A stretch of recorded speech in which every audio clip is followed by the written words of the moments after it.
En este momento estamos haciendo el video número 5 de armas ofensivas y defensivas de un cristiano. Este estudio responde a este libro que es Cómo presentar el Evangelio a mioicos. Vamos a ver un poquito algunas cosas que son un poquito raras para un mundo que no conoce a Dios. Las guerras en el Antiguo Testamento eran muy poco convencionales, tenía estrategias de armamento no convencional, cosa rara, eran quizás más físico, pero vamos a ver algunos casos que se fueron dando. El estilo Gedeón, por ejemplo. El estilo Gedeón, bueno, cuando él va a sus enemigos, él convoca y vienen 21.000. Dios le dice, son muchos. Selecciona 10.000 y cuando selecciona los 10.000 le dice, todavía son muchos, quedaron 300. Y lo más raro fue el armamento. El armamento eran tinajas, eran teas encendidas, era una trompeta y un grito de victoria final. Con eso destruían al enemigo. ¿Para qué? Para que supieran que la victoria no era de ellos, sino que era de Dios. El otro estilo que vamos a ver es el estilo Josafat. El estilo Josafat es muy particular.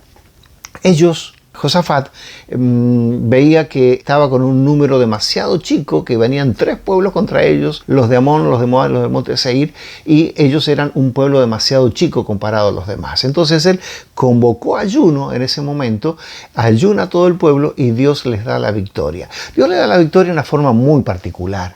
Cuando ellos llegan al campo de batalla, ven que algo raro sucede. La cosa es que empezaron a entonar cantos de alabanza, fue guerra espiritual a través de la alabanza y en ese momento hicieron la guerra espiritual desde el punto de vista de lo que Dios quería y en nombre del Señor ellos iban hacia adelante y cuando quisieron acordar los enemigos se confundieron, cayeron en sus propias emboscadas y cada uno ayudaba a su vecino, a su compañero a aniquilarse. Es más, estuvieron tan ocupados en el tema que estuvieron 3 días recogiendo el botín y el cuarto ya volvieron a su campamento. Esto es algo al estilo de Dios. En tercer lugar, al estilo Sansón. Sansón fue un hombre que Dios formó desde su nacimiento, no permitió que llegara navaja a su cabello, como tampoco bebiera alcohol. Él era nazareo de nacimiento, apartado para Dios para una función muy especial. Y en ese momento él empieza a jugar con lo que tenía, con lo que Dios le había dado y cae en la trampa del enemigo y termina sacándole los ojos, usándolo como juguete, haciendo moler granos en un molino, lo usaban como un arma para poder trabajar. Y él, cansado, harto y enojado, en un momento le pide a Dios fuerzas para poder vencer a los filisteos y en ese momento es cuando él pide ayuda a Dios y Dios lo ayuda, pidió ayuda para poder ubicarse entre 2 columnas y él empujó las 2 columnas y el edificio con 3.000 personas se vino abajo. Él murió, pero también murieron 3.000 filisteos, más de todos los que él había matado en toda su vida. El último caso que vamos a ver del Antiguo Testamento es el rey David. El rey David, todos conocemos la historia de cómo sucedió. Era un muchachito que era pastor de ovejas, un simple pastorcito que estaba en el campo, un adolescente. Y cuando vemos que esto ocurre, que los filisteos venían a provocarlos, él dijo, en el nombre de Jehová de los ejércitos de los escuadrones de Israel, este filisteo tiene que morir. Entonces él le quisieron poner un traje de guerra con toda la armadura y él ni siquiera lo podía, porque jamás lo había usado y por otro lado era tan pesado que no lo podía. Y en ese momento él sale simplemente con lo que él sabía hacer, con una honda y algunas piedritas, agarra la piedrita y la revolea y se la pega en la misma frente al filisteo, al gigante, donde quedaba un huequito en su armadura. Ahí entró justo porque Dios estaba en medio de ellos y con su propia espada le corta la cabeza. Ahí vemos la función en la cual se usó la espada en este momento cuando estaba el rey David en esa función. Yo era David, no era el rey David todavía en aquel momento. Las guerras en el Nuevo Testamento tiene estrategias y armamento nada convencional. Todo esto nos habla del funcionamiento de cómo estaban las cosas en aquel momento cuando el mismo apóstol Pablo escribe este pasaje en Efesios 6 del 10 al 20 sobre la armadura del cristiano.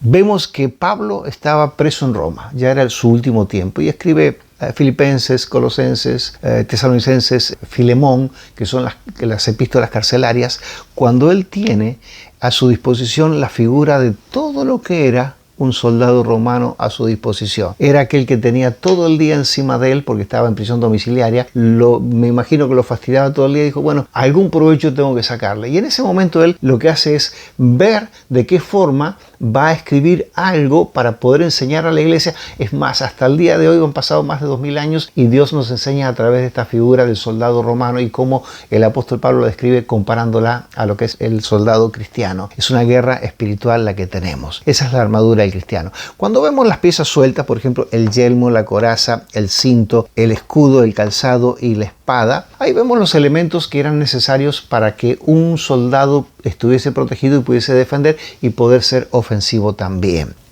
Dice la palabra de Dios, cíñete los lomos con la verdad.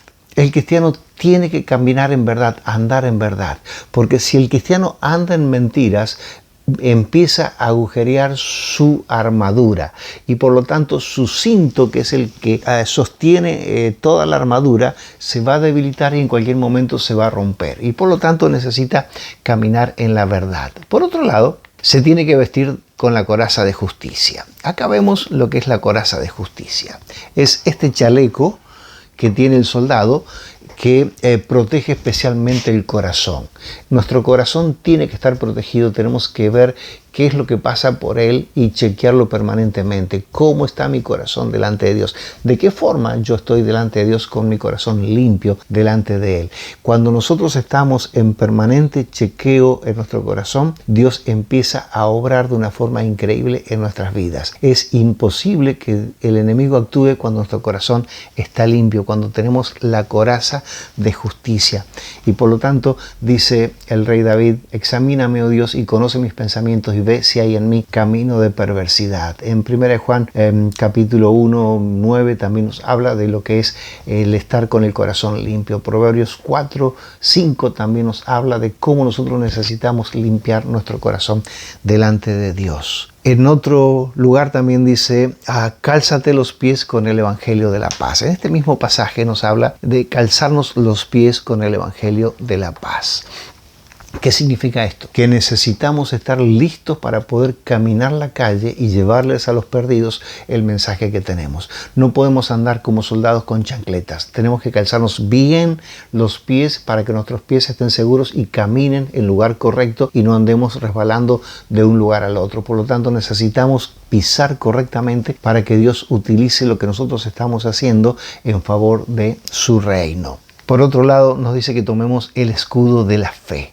El escudo de la fe es un elemento ovoidal generalmente, donde era de madera, donde los dardos del enemigo venían, se clavaban, se insertaban y lo único que hacía era sacarlo, pisarlo para que no hiciera incendio en ningún lugar. El enemigo lo que quiere es quemarnos por todos lados, incendiar todo lo que más pueda en nuestra vida. Y por lo tanto nosotros tenemos el escudo con el cual paramos los dardos de fuego del maligno y de esta forma podemos ver que todas esas cosas que el enemigo nos manda las podemos extinguir rápidamente en el nombre de Jesús. Por otro lado nos habla de tomar el yelmo de la salvación. El yelmo de la salvación es el casco que tenía el soldado y en el casco nosotros protegemos nuestra cabeza, nuestros pensamientos. ¿Qué pensamientos hay en nuestra cabeza? ¿Qué es lo que pasa por nuestra cabeza? ¿Qué es lo que estamos haciendo en tantos momentos? Todo lo justo, todo lo honesto, todo lo buen nombre, si hay virtud alguna, dice la palabra, en esto pensad. Y por lo tanto necesitamos darnos cuenta que necesitamos a Dios en cada una de estas situaciones para que nuestra armadura esté siempre protegida. Y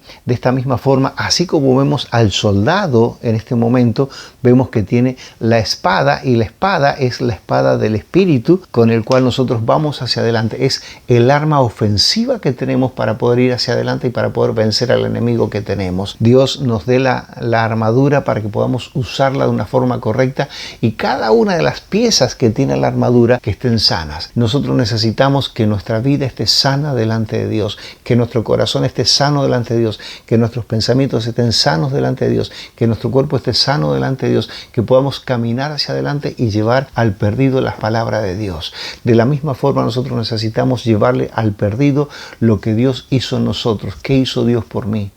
Dice la palabra, ve y cuéntales lo que ha hecho por ti y cómo ha tenido misericordia de ti. Que no nos agarre con la armadura rota, que no nos agarre con la armadura fuera de lugar, que nos agarre con la armadura colgada, que nos agarre con la armadura puesta para poder vencer al enemigo y de esta forma llevar un mensaje de esperanza a aquellas personas, a los que tenemos, a aquellas personas que están cerca nuestro, para que sean liberadas en el nombre de Jesús y en el nombre de Jesús recobren vida.